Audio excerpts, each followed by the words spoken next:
The revolution is here. A movement of people free to live, work, and choose. We won't tell you what to think. We just demand that you think for yourself. This is Kibbe on Liberty. Okay, Jeremy, good to see you. It's great to be here with you. Yes, it's the noise in the background. I just realized is probably they're protesting about the Supreme Court nominee. That's right. They want her to be confirmed, and they also want D.C. to become a state where there are two issues. I heard walking by on the way here. Did it seem mostly nonviolent?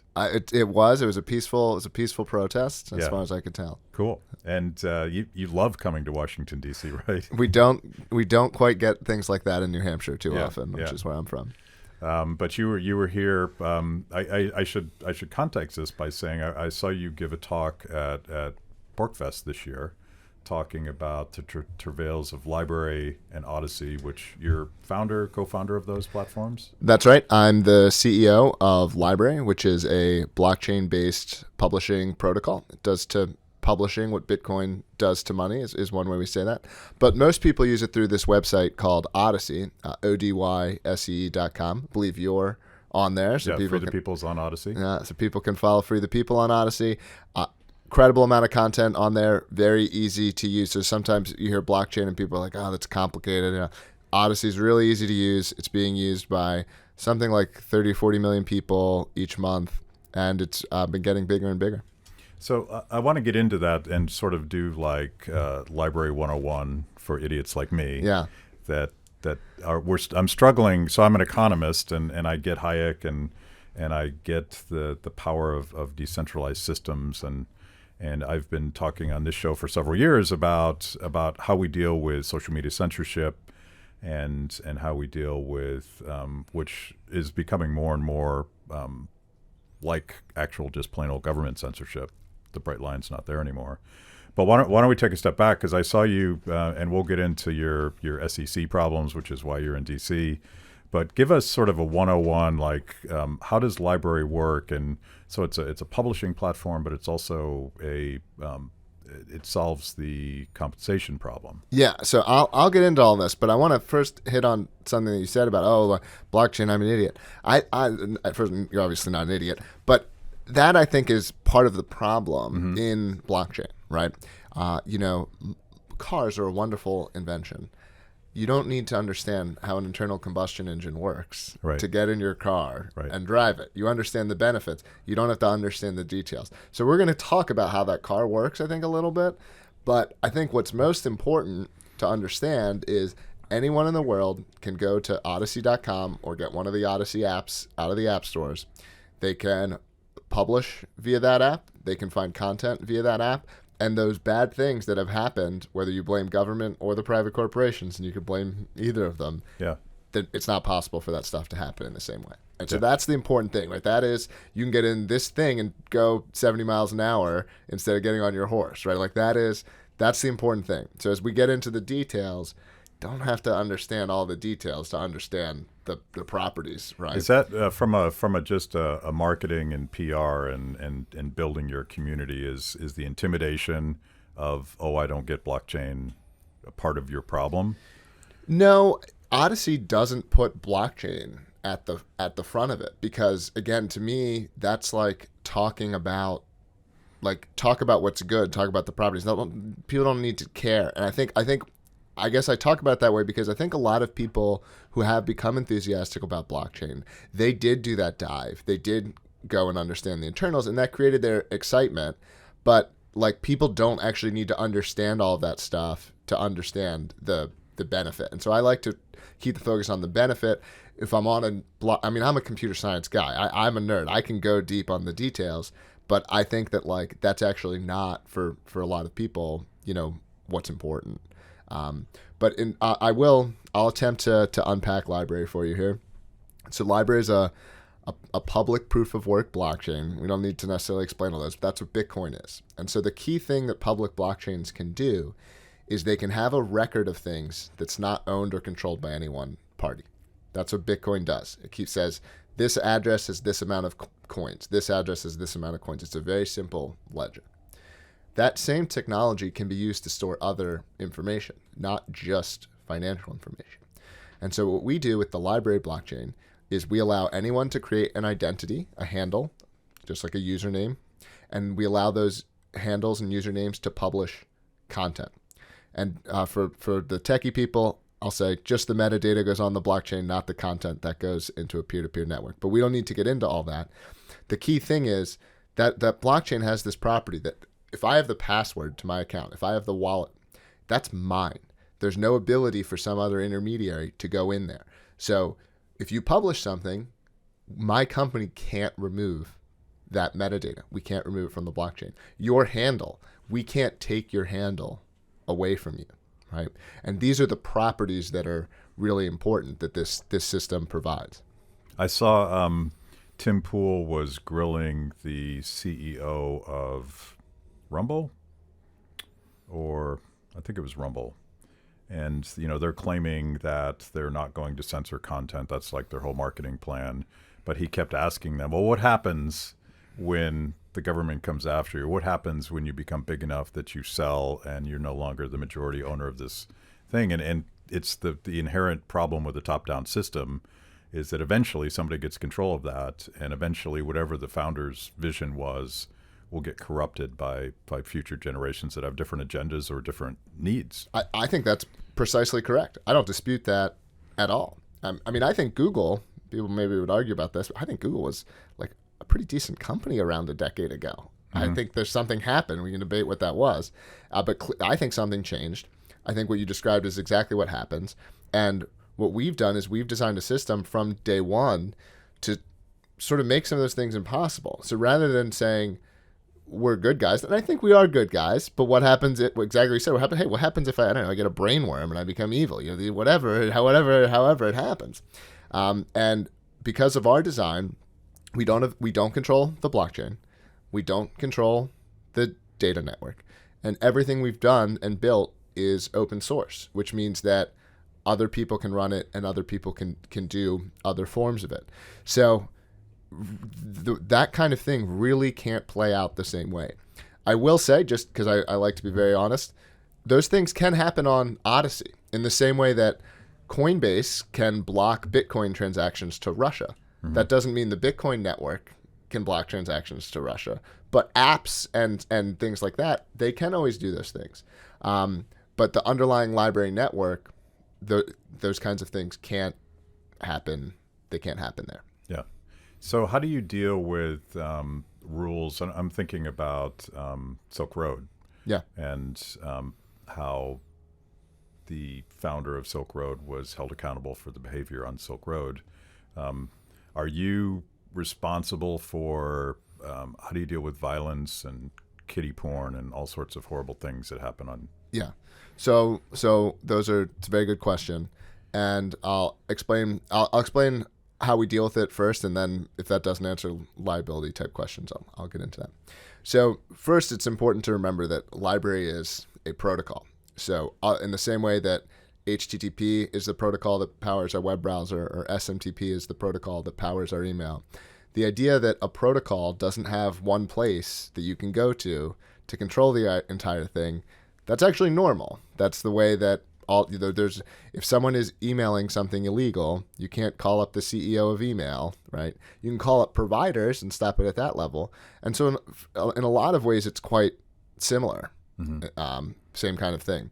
What we then also do is we do process government requests, and we put out this statement on the blockchain that says we've been told that these blockchain sectors are in violation of this country's laws. So effectively saying this sector is illegal in the United States to return. And then nodes that want to operate legally, which as far as we know, that's what everyone is doing, they will not return those segments that have been marked illegal. And so that's the way we deal with it. Certainly I don't want to be encouraging some of the things that you've talked about. And so that's our way of also attempting to stop it.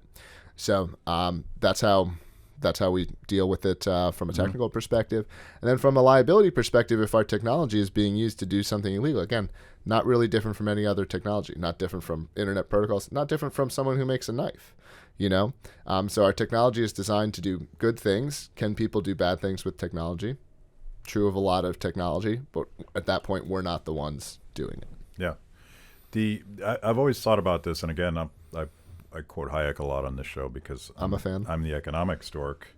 But particularly his whole notion about how the rules of civil society evolve spontaneously as people figure stuff out, and part of that dynamic is the community deciding that certain behavior is not appropriate, and I assume that plays out in a blockchain world. I don't think we know yet because it's too early to know, and you're dealing with government regulations, and you're dealing with your Wikipedia page is kind of funny because did you realize that LBRY is a far right conspiracy? I actually did not know that they said that.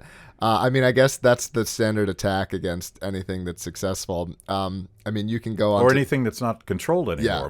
Yeah, the narrative is dropped down from some magical chute, and that's the thing, and everything else is now far right, I guess. Right. I mean, anyone can go to the homepage of Odysee and look at the roster of creators that are on that homepage or in some of the categories, and no one in their right mind would say this is a far right website. Now, I think we're approaching 20 million videos. Could someone find a video from the far right? Of course. You can find a far left video.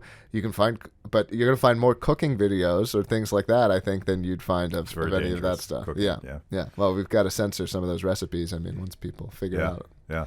So tell me where you guys built this, when, and where are you at in the community, and what's the aspiration? Yeah. So work began on this project all the way back in 2015, or maybe even the end of 2014 from a conceptual basis, but definitely began in earnest in 2015. The blockchain went live in 2016. It's funny, I had to go over, to talk about it later, I had to go over some of this stuff yesterday. So all this timeline is more fresh in my mind than it even is typically. And it kind of grew slowly from there, from a couple hundred people a day using it to a couple thousand to tens of thousands to, now a couple million people or more each day, going on and accessing content. And to me, I used to be sort of embarrassed by the scale of our ambitions, but I feel like I've made it far enough. I can kind of say them with a straight face. We think this technology can be used by billions of people. We think it fundamentally changes the way that we publish information online for the better. So you don't have to trust these big tech companies who have sort of repeatedly, even if it's not the censorship, they do this model where they build something great and then they turn that monetization dial and they squeeze you. Mm-hmm. And so, we think we've built something that's really it's transformative, and it's better than the status quo. And I think this is also important. It's one of the reasons that I don't like the label alt tech. I think alt tech is fair for something like a Gab or a Rumble because they're just trying to clone what exists. We're the successor. We've built something that's genuinely different. It's not just a clone. It's something that is better from the ground up in terms of how it does things. And it's one of the reasons I think that we'll win. And it probably, one of the problems that I have with alt tech sites is that you end up talking almost exclusively to conservative Trump supporters. Exactly. Because they all left because they were pissed that Trump got kicked off of Twitter, and I suppose he's been kicked off a bunch of things now. And it only sort of enhances that tribalism that has been created by big tech in the first place by censoring certain content. But I would imagine that a truly open platform isn't going to segregate that way because it's just a tool. That's right. And I think you're completely right that a lot of those sites are echo chambers. I'm not trying to disparage them, by the way, too hard. I think their intent, I support competition. I support CEOs that are more free speech than ones that are less, Yeah. But I think that what you said is exactly true. I don't think that's the case on on the LBRY network. It's not. I don't think that's the case of Odysee users. I think you'll find a real diversity of content and among the user base. True diversity, ideological diversity. Yeah. Like market-based, free choice, voluntary association, all those crazy sorts of diversity. And including, most importantly, a lot of people who aren't political, right? That's, I think I'm pretty political, you're pretty political, and we're in political spaces, but the vast majority, I think, of Americans or worldwide, like, they're actually not political. Like I'm a fan of Mark Dyson. I watch his videos sometimes. He does those man on the street, and he's like, people who don't know who the vice president is, and it's stuff like this. And it's like a really good reminder that a lot of people are not plugged in, are not paying attention to politics. I always wax nostalgically of when I was in graduate school, because I may well not have known who the president was while I was in that intellectual bubble. And then it came out of it, and it was super harsh being then injected into like the day-to-day. Like I feel like I get a little bit stupider watching Congress work every day, and it would be nice to check out. Yeah, it would be that. I mean, that's actually my ideal form of government. Yeah, I want to know as much about the structure of my government as I do about how McDonald's is run or whatever. I want it to provide a service, and I like it, and I don't have to care about the internal governance structure. Is it a worker cooperative? Is it top down? Is it bottom up? I don't know. I go in and I get a sandwich for a good price, and I'm happy. Like that's. I would like government to be much more that space of being a service where we don't have to concern ourselves over broadly with that structure. And now I'm saying at the larger level, locally, community level, that might be a little bit different, but at any level above the community, that's what I'd like. And that's like one of the reasons, going back to, most people may not know who the vice president is. Most people don't pay that much attention to politics, and their mental health level is probably a little bit higher for that. But one of the reasons that, as much as I'd like to, I haven't left Twitter, is that I don't want to just speak to a libertarian echo chamber or a conservative echo chamber and then go over and talk to the progressive echo chamber, because I feel like you're leaving most people off the table at that point. And those are the people we should be talking to precisely, is people that will care a little bit if they keep their schools shut down for 2 years and suddenly moms are like, what's going on? Yeah. And so we need to reach those folks, and you just can't do that if you're in your little tribal echo chamber. I completely agree. I also, in terms of politics, like, I'm not a prescriptivist. Like, I see my politics much more as a sort of personal preference. Like, I would like to live this way. I think there's several million other people who would want to live the way that similar to I do. All right, that's sufficient. This may, I'm pretty libertarian for people who know me, but like, unlike at least some, like, look, you're a communist, fine. Like, I don't care. Or do you demand worldwide communism? Okay, we might have a problem. But like, if you want to have your communist space, I'm skeptical it will work well for you. But like, by all means, maybe it'll be awesome. Maybe I'll be persuaded to be a communist once I see how great your society is. And that's sort of like, I mentioned a Free State Project, and you're very involved in that. I don't know when you got involved in it. Are you sort of an OG Free Stater? No, I actually moved up around the same time I started working on LBRY. The core of people were all pretty libertarian, and we all kind of, myself and the other sort of initial founder moved up there at the same time. I've been up there since like 2016, and I'm a big fan of it. For libertarians, come check it out. Come for a visit, and come to PorcFest. You're gonna be there? Oh yeah. Yeah. So I think there's only like a couple hundred tickets left for PorcFest, so people should really grab them up. That's amazing. You guys got to raise your prices, I think. I'm sure that's controversial. I tell them that. I was like, guys, we're libertarians. Charge the market clearing price. Yeah. I mean, we're supposed to understand this, but it's also it's a good problem to have, right? Yeah. It's just like the last 2 years where it's really taken off. Yes, it has really blown up the last 2 years. I mean, it's now. This is one of my troll statements, but it's now the longest running libertarian festival in the world, because we were the only libertarian event to really go on in 2020. So we didn't miss a year. We still held PorcFest in the summer of 2020 when very little was happening. Yeah, and well, it's probably directly related. The blowing up of Freedom Fest in terms of population has to be one of the positive effects of lockdowns. Yeah, absolutely. I mean, I think it's I didn't like a lot of what happened during COVID, but to me, as someone who wants to see sort of people sort themselves out, like, let's recognize our disagreements, let's stop trying to dominate one another, and let's have that sort of a little bit of a peaceful separation where, like if you're a democratic socialist, if you're whatever, like I don't demand worldwide libertarianism. I'd settle honestly for like 5 square miles. Due to the structure of the United States, we kind of have to go after a whole state. But like I'm not trying to take what you want away from you. I'm just trying to live the way that I and all of these other people would genuinely like to live. And I think that's a lesson for libertarians to learn from civil rights movements, right? Like, like homosexuals didn't try to convince people that being gay was awesome. They said, we're genuinely gay. We genuinely have these feelings, and like we're human, and you're hurting us, And I think that's how I feel as a libertarian. Like I don't want to speak for you, but like I'm genuinely offended by some of the things the government does to me in a way that I think 98% of the population is not, right? Their subjective experience is different from mine. And I don't know. So that's why I try to talk about it that way, because I think like, look, I'm a human. This is how it feels to me. It's my lived experience, as it were, Yeah. And so I think there's something to that.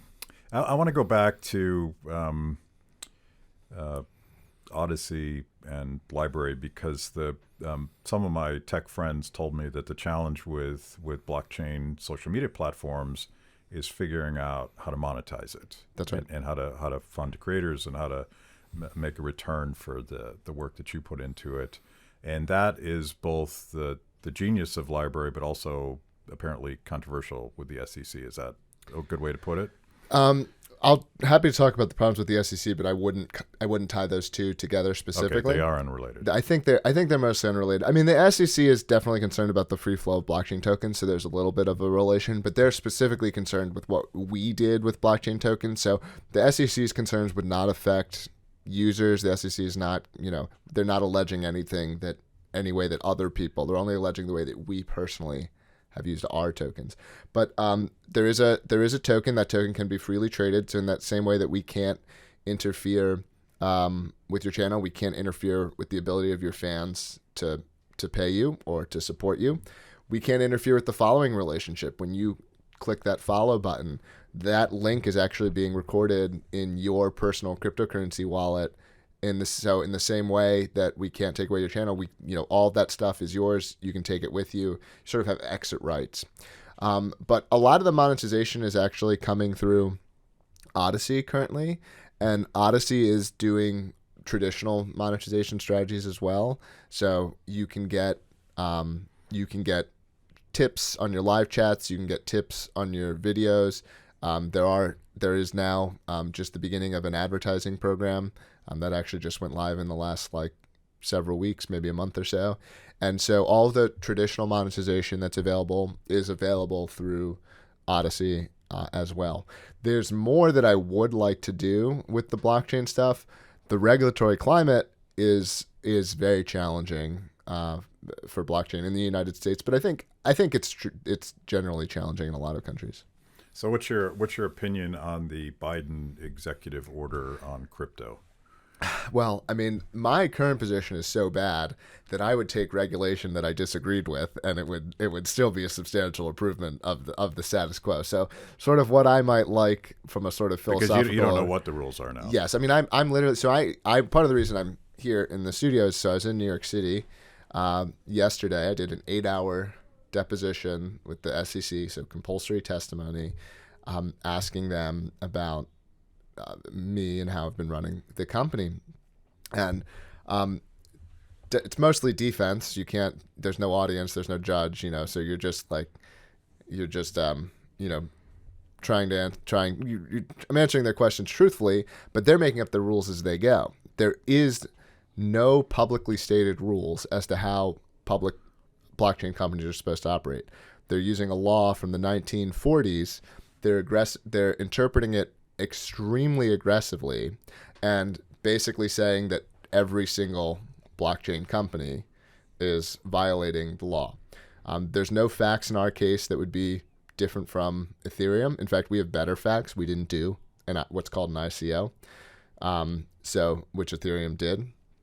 So it's a pretty crazy case. There's no allegation of fraud. There's no victim. There's no one who came to the government and said you're doing something wrong. To some extent, I think they're going after us because we were very transparent, and the government's kind of lazy. So we were putting all of these spreadsheets online, detailing line by line, like here's how we're making use of the cryptocurrency token. And, some regulators said, hey, that's an easy case to make. Look, they gave us all the evidence publicly. And so they go after companies like ours rather than, there are bad guys in the blockchain space. And they go after us instead of some of those because I think it's easier. I've also heard more nefarious or conspiratorial explanations. We are obviously have been pretty disruptive to some powerful companies and some powerful entities. And I have no positive evidence of any of that, though, so I don't want to say that that's true. I mean, you could definitely imagine, I assume the moment that Hillary Clinton announced that cryptocurrency was the enemy of all that she held dear, I knew which side I was on. Right. And I do think there's, the whole censorship thing itself, I think, is just an ongoing process of whack-a-mole where technology has liberated people. And our overlords, whether they be it's the collusion of big business and big government, they don't like it because they want to control it from the top down like they always did. And so even the SEC going after you strikes me as just a continuation of that game of whack-a-mole. And part of it is bureaucrats are going to regulate because that's what they're supposed to do. And there's lots of noise coming from the administration to say, this crypto thing, we got to get a handle on this. It's getting out of control. But it also might be, to be more conspiratorial, it might be that you solved the free speech problem. Yeah. And they apparently don't like free speech anymore. Right. I mean, we've had some fun coverage from the mainstream press or the corporate press about the distribution of firearms CAD files, which are available via our protocol. That's some tiny fraction of overall content, but they get very upset about the distribution of these kinds of files. And so you're dealing with center left, very pro-government regulators, and they have a lot of discretion in terms of how they do their jobs as well. So even if it's not a top-down conspiracy, it can even be, well, these guys, we don't like their politics, let's go after them rather than go after someone else. Right. But it's a big deal because this precedent, it is going to affect 99, probably with a decimal and some more numbers, percentage of blockchain companies. I think you could stretch it to include Bitcoin, and it clearly would include Ethereum under the standard which they're suing us. So at some point you decided to talk about this publicly because there was a time when you were like, I probably shouldn't talk about this stuff. Yeah, I wish this is a struggle for me personally because I am very in favor of being transparent. The problem is, and I can't even fault businesses for thinking this way, but everyone is terrified of the SEC. Everyone, right?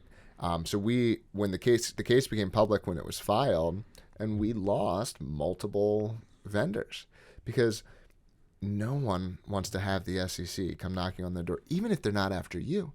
I mean, we've had business partners. They get how much money does it cost to comply with a subpoena? And the SEC is being incredibly aggressive. So they go at now.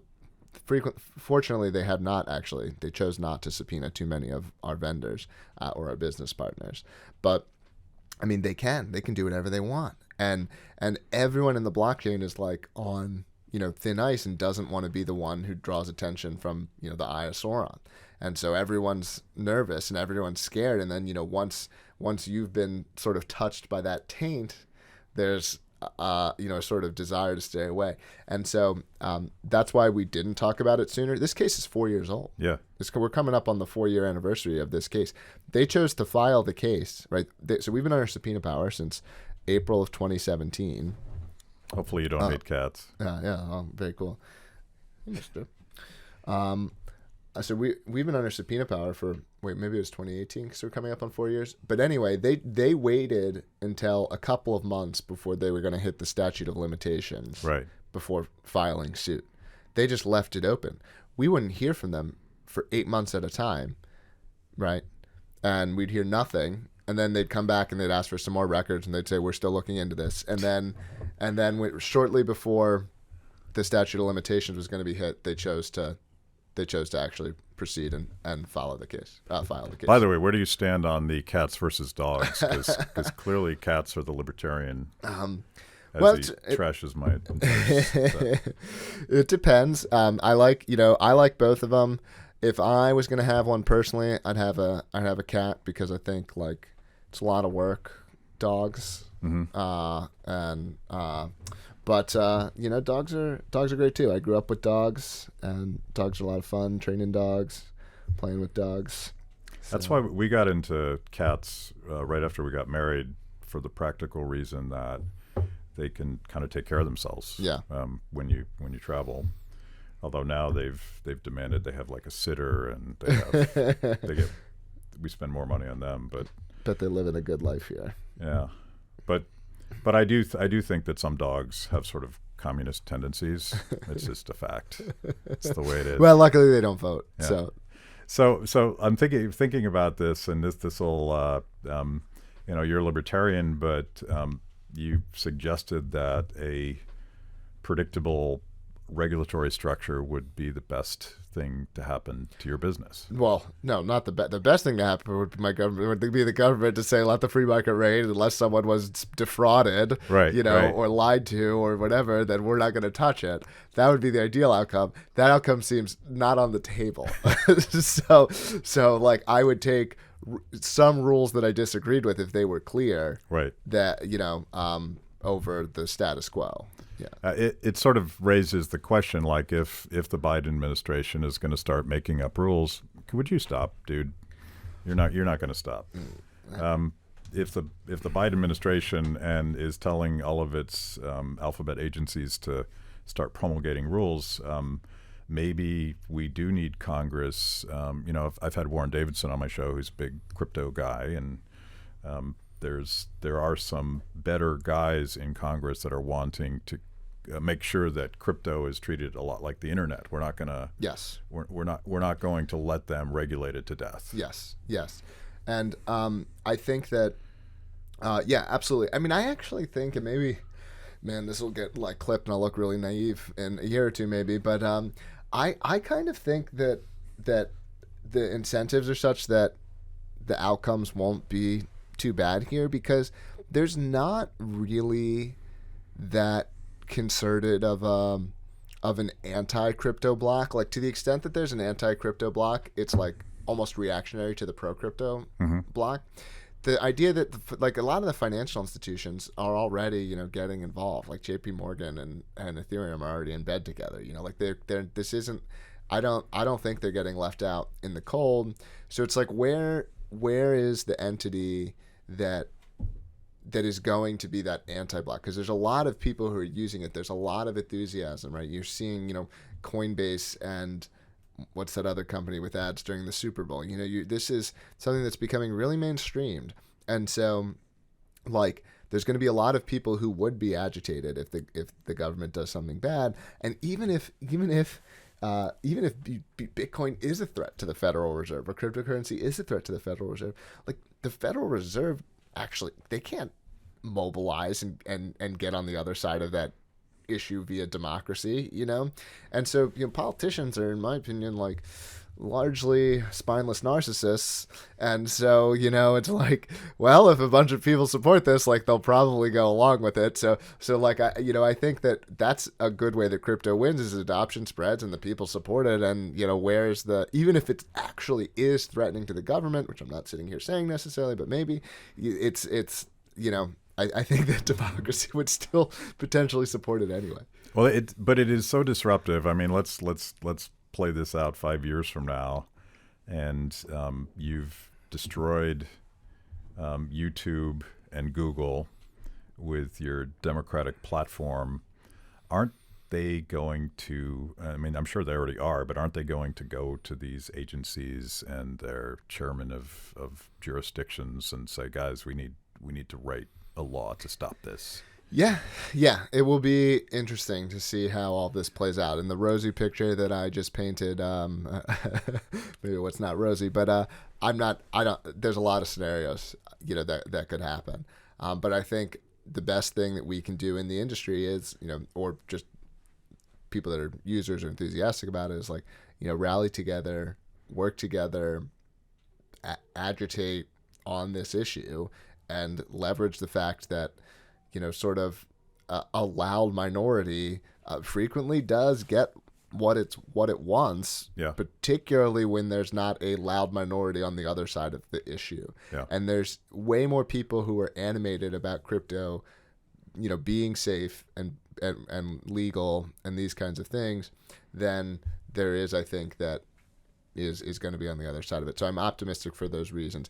I obviously regulatory capture is a big problem, and companies getting legislation or regulatory actions that favor them from a business perspective, it does happen. But like companies at the same time, there's all kinds of things that they would like to happen if they could just use the government to do whatever they wanted to their competitors, and those things don't happen all the time. So I think I'm decently optimistic here. I feel like Justin Trudeau might have done us a favor with his hysterical overreaction to the Canadian truckers. Absolutely. And seizing their crypto bank accounts. Is that how you would say that? Yes, I think it's crypto is one of those things where every attack that doesn't destroy it kind of makes it stronger. Mm-hmm. It's on more people get onboarded, more people learn about it, more people understand why it's necessary and beneficial. And so I think that all of these events, the deplatformings, the financial seizures, all of these things are things that expand adoption and expand usage. And that's what I'm so excited about. That's why I got into crypto. Like, I don't care about all the like ape NFTs and some of the casino like aspects, which I know a lot of people are into. But I'm into crypto for the empowerment, right? I'm into crypto because you can go back to Operation Choke Point under Obama, when the like DOJ put pressure on credit card companies to take away credit card processing from like people in firearms or drug paraphernalia or I think some aspects of pornography or various things, and they were literally denied credit card services when credit cards are not a competitive industry due to all the regulation, all the financial regulations. And so this idea of digital cash that's mine, that I choose whether I share it with someone else, and no one else has a say in that. Like, that was what got me excited about Bitcoin. When I bought my first Bitcoin, I didn't think I was threatening the Federal Reserve. I didn't think I was going to make 1,000x or whatever. Like, I was excited about the fact that I now have this cash-like instrument that I can use online. And same kind of thing that got me excited about LBRY. I'm excited about the fact that I can have a handle that can't be taken away from me. I can publish something, and it can't easily be taken offline, or arguably can't be taken offline. And like, that's what's exciting.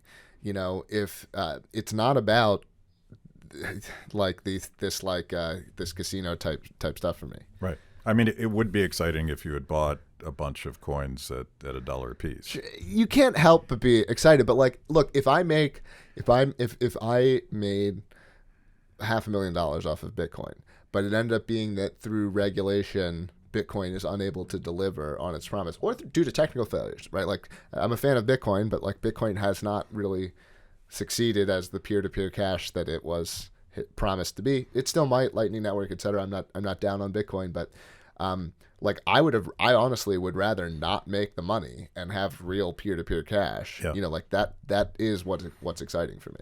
So it sounds like you're an optimist, and I'm looking for optimists because particularly conservatives, but a lot of libertarians are so bent out of shape, almost apoplectic about the way that big tech is coming down on us, and I'm never at the front of the line to get taken down, because Free the People stuff is really intended to be for people who aren't libertarians, people who aren't conservatives, but I assume at some point they pull my plug too. And so like I started off 10 years ago being very romantic about the potential of radical democratization. You're still there. You think we're on track? I'm very optimistic about entrepreneurial solutions to tech censorship. Like the closest thing we have to free markets, or one of the closest things we have to free markets, is the internet. Like, yes, there's a huge incumbency bias, but large incumbents fail in business all of the time. I think part of what causes this frustration is people are like, I want them to fail now. And when you're in that day to day of something that realistically takes 10 years or longer at time, like when you are that huge incumbent, like they never fail spectacularly and rapidly. Yeah. Right. They fail slowly and slow, and then a little bit faster, and then a little bit faster, and then occasionally you have these like big switching moments where there's enough that you get that like actually beginning to be a rapid cascade. But I think that you have all kinds of new and different things being built even beyond what we're doing. And I'm very optimistic about the internet. I'm even optimistic about libertarianism, at least locally, due to residing in New Hampshire. I'd say I am a pessimist about any kind of national libertarian movement, but I support people trying. And I don't know, I guess I'm probably a little bit of an optimist generally. Like government sucks, but people are very creative and they come up with beautiful ideas and they're doing new and different and great things all of the time. And like, I feel like my life is getting better. I think my children will live in a better world than I lived in, so I'm at the end of the day, I think I'm an optimist. Yeah. Cool. Well, let's give people some practical information, how they find you, but also like, say you want to set up a channel on Odysee. What do you do? Yeah. So number one thing to do if you're is to go to odysee.com, create an account. When you create an account, if you are on YouTube yourself, there's a tool that will bring all of your content over on an ongoing basis. So not just your back catalog. It'll keep working. Check that box when you set up your account. And after you create your account, you can create a channel. You should obviously go to Free the People, have that be the first channel you follow, but then follow dozens of other great channels. You'll find lots of creators that you know. You'll find creators that you're like, I used to like that guy 5 years ago. What happened to him? And the answer is he got buried by the YouTube algorithm because he wasn't authoritative enough or whatever YouTube doesn't like. And so that's the number one thing to do. That's more important than anything else. If you want to follow me personally, I'm on LBRY at my handle is KAUFFJ, and then I'm also active on Twitter under my full name, Jeremy Kauffman. Cool. I'm an optimist at least for a day until some shit happens that makes me sad again. Thanks for doing this. Thanks. Thanks for watching. If you enjoyed that show, make sure that you like and subscribe. Click the little bell so that you get notifications. And if you consume this via podcast, go wherever you want to go. We're everywhere. Kibbe on Liberty. The revolution starts now.